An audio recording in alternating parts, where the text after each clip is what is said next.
I finish my breakfast and hurry down the hall to the front desk of my train station. It's early yet, so not too many commuters have arrived. I'll operate the ticket booth until Sue comes to take over. The early morning commuters generally have season passes, so they don't have to purchase tickets. The shoppers who like to go into town for the day do, or perhaps folks that are going to the theater or museums.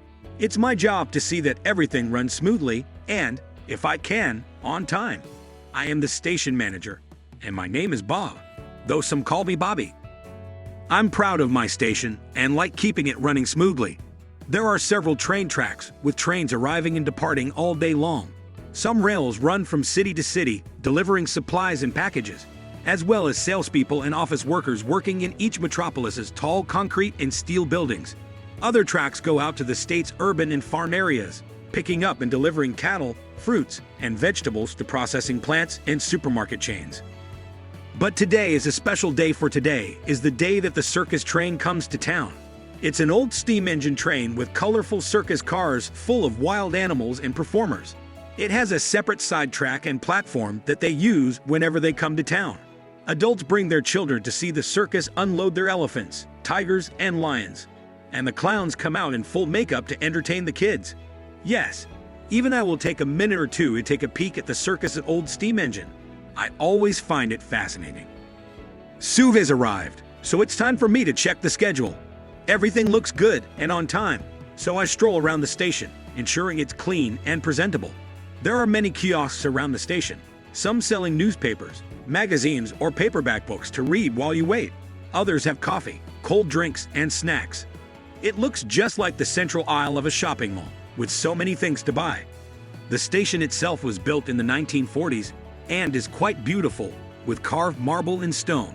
It has 10 curved skylights that throw beams of sunlight across the open space of the station and illuminates the ticket and information booths. I smile at the two large American flags draped over the entrance and exit doors. Yes, it is a fine train station. A fine station indeed. There's a growing sense of excitement, for in the distance, I can hear the shrill sound of the steam engine's whistle as it approaches the railroad yard. As I rush through the crowd, I make sure to excuse myself for stepping in front of them. I'm searching for Frank, my security guard, for I'll send him to the special platform to control the children's crowd and ensure everyone remains safe.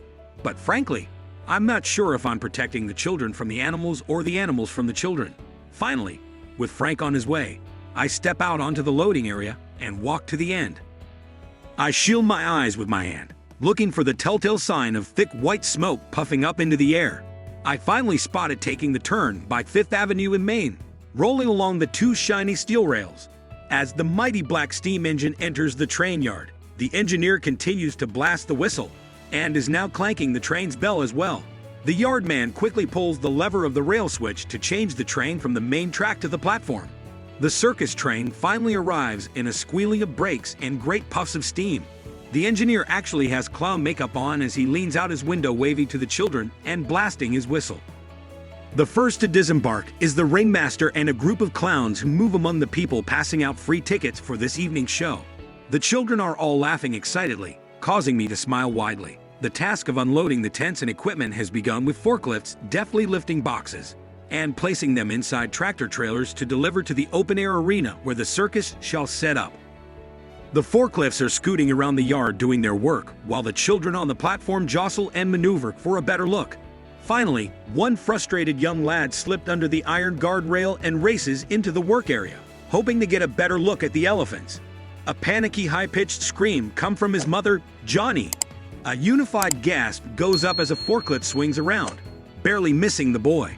In his effort to miss the lad, the forklift driver overcompensates and loses control of the forklift, sending it slamming into the Bengal Tiger's train car. The impact is so hard that it knocks the car off the tracks and springs open the door.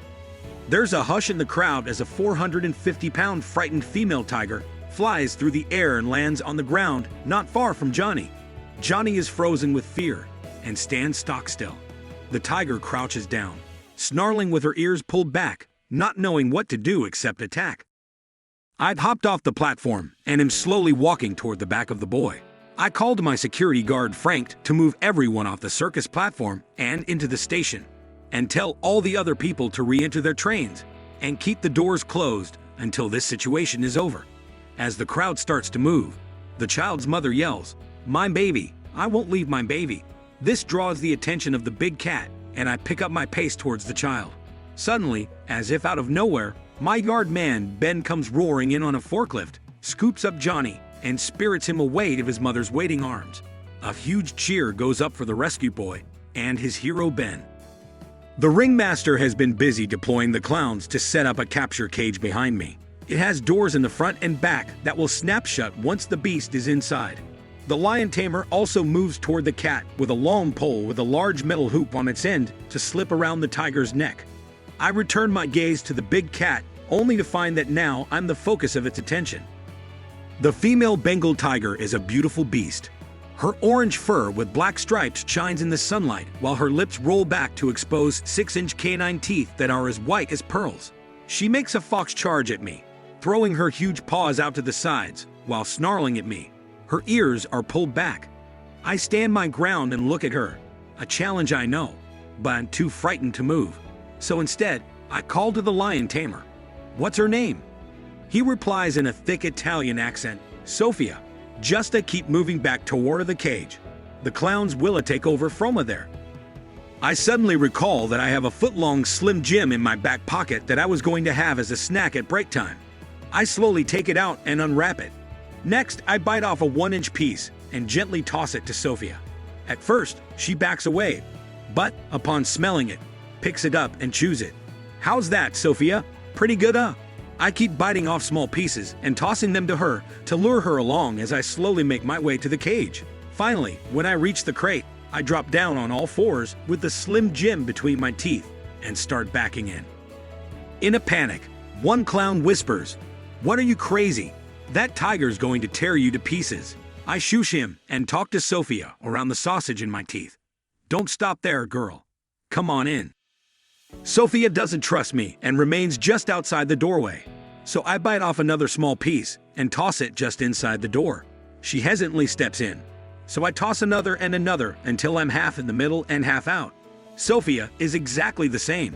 I can feel her hot breath blowing into my face. She rolls back her top lip and tilts her head to snatch the last piece from my mouth when I hear, "Bobby, your lunch is ready. I've made your favorite, peanut butter with ham and cheese." I call back, "Okay, Mom," and turn to my tiger kitty, Booties. "Sorry, Booties, but I have to have my lunch now. We'll play this game again tomorrow." I reset the circus train on its track and shut off all the power to the control panel. As I mount the stairs to go up for lunch, I look at the layout. My dad first built it when he was my age, and now we've added to it. It fills one whole half of the cellar and is 6 tiers high. We play together on weekends, with my dad wearing his engineer's hat and striped scarf and me in my name tag, Bob, station manager.